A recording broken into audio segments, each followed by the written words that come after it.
What's going on, Disney fans? It is Disney Dan here with another episode of DIStory, a Disney history lesson. In this episode, we'll be getting a little nutty with two of the most famous chipmunks in the entire world, Chip and Dale, as we take a look back at the evolution of their costumes both in and out of Disney parks.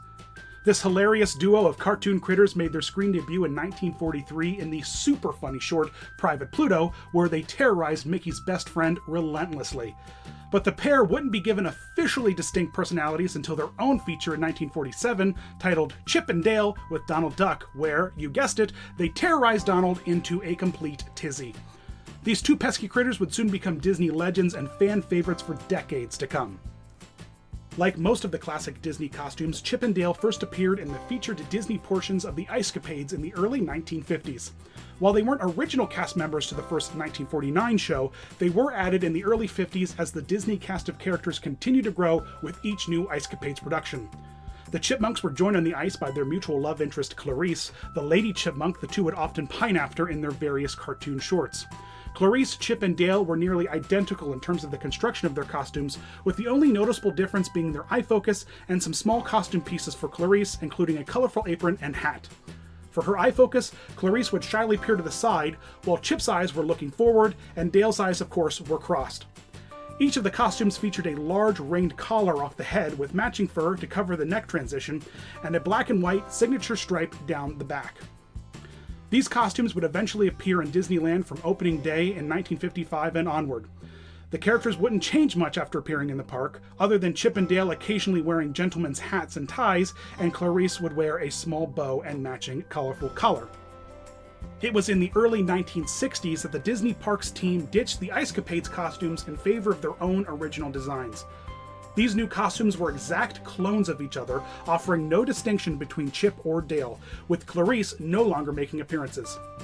These costumes were full of odd choices, not just because they were identical copies meant to represent two separate characters, but also because they continued to use the furry collar piece as a transition from the head to the body, but left it as a solid color instead of adding the accent stripe in the center to blend in with the chipmunk's front fur. This left the costumes looking like they were wearing some sort of bizarre clown collar and really detracted from the overall look. The costumes' heads got a major update, transitioning from the soft foam to a hard cast shell wrapped tightly in fur. This shell allowed for the faces to get more rounded, puffy chipmunk cheeks, along with more defined facial features. Just a side note relating to the collars seen in most versions of these chipmunks, after talking to a few of my cast member friends, we determined that these collars were left out intentionally to avoid the fur bunching up just under the neck, giving an odd look. Typically, costume characters like this will feature a fur collar around the neck that is usually tucked into the body of the costume to prevent any kids from peering up into the neck and seeing a human's head. Perhaps because of the design of the chipmunk's smaller heads, the fur would have bunched up and looked frumpy, causing them to keep the collar out. I'm not really sure, and if I'm wrong, please leave me a comment below and I will happily add it to the description of the video for whatever reason, and maybe even make a separate video about it because it's just such a weird choice. I really don't understand it. I've really only seen one, maybe 1.5 photos where the chipmunk's collars are actually tucked in, so I don't really know why they did this. I really don't. In 1968, the characters received a major makeover just a few years prior to the opening of Florida's Disney World. The new design for the Chipmunks finally introduced unique head molds for the two characters, giving them each their own unique personalities and looks, making them much easier to tell apart. The head sculpts were completely redone, with larger, softer curves and rounded details. From the round, bright white eyes to a mix of hard rubber painted pieces, these new designs were much more cartoony in appearance than any other previous version. Dale was given a ton of unique features to help distinguish him from his less crazy brother, including thicker eyelids, a round, more chocolatey brown nose, and 2 separate teeth sticking out of both sides of his mouth. The designs stand out specifically in the history of Chip and Dale because of their massive size. Everything from their huge oversized heads to the height of the cast members inside the costumes, these chipmunks were just absolutely massive. They towered over most of the other characters, including Mickey Mouse, which is a bit uncharacteristic considering they were the smallest animated members of the Mickey and Friends lineup. Thankfully, for the 10th anniversary of the Magic Kingdom, Chip and Dale, much like the rest of the costume character cast, got a major makeover. The new design put the pair more in line in terms of size and scale with most of the other characters seen in the park. The old large heads were redesigned with a brand new shape and size. Now Chip and Dale's cheeks were bulging out of the sides of a much smaller head, giving a more sharper, distinct transition just below the eyes. Dale continued to sport his small black nose, and Chip his larger rounded brown one, but scaled down significantly and moved to the fur line instead of the front of the snout. Chip also got minor tweaks to his eyes, with the larger eyelids previously seen made of fur replaced by hard rubber painted lids that matched the skin tone of his snout. The fur used for these suits was a bit more shiny compared to the previous matte finish fleece, and the characters' hips received a bit more padding and were lifted to give the smaller feet a bit more visibility. This is also when the park transitioned from the old 5-finger traditional glove to the new 4-fingered character glove. Finally, the most unsightly part of the previous Chip and Dale costumes was removed. The large, hanging furry collars that were previously seen under each version of the Chipmunks' heads were finally cut from the design, giving the characters a much cleaner look.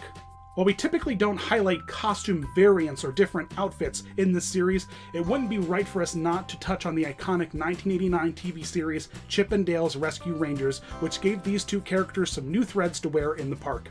For a short time during the height of the series' popularity, Chip and Dale would sport their Rescue Ranger outfits for character meet and greets and in-park shows.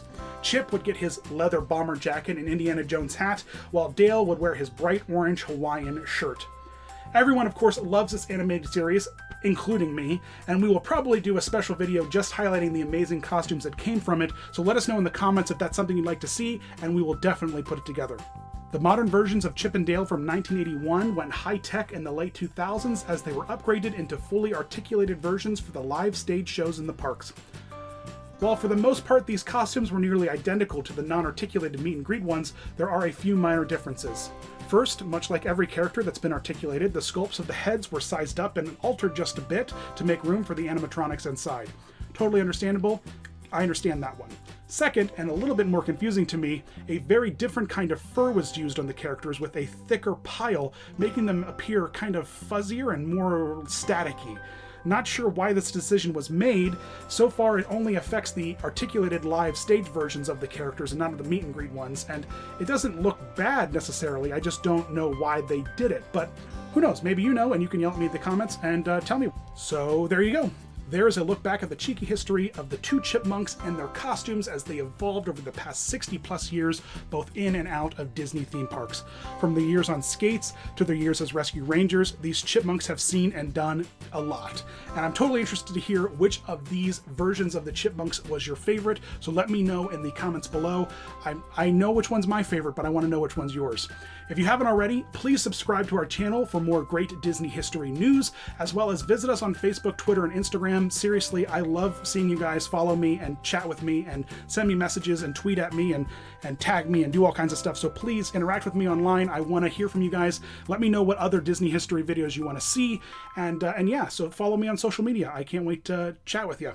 And as always, guys, thanks so much for watching. You rock.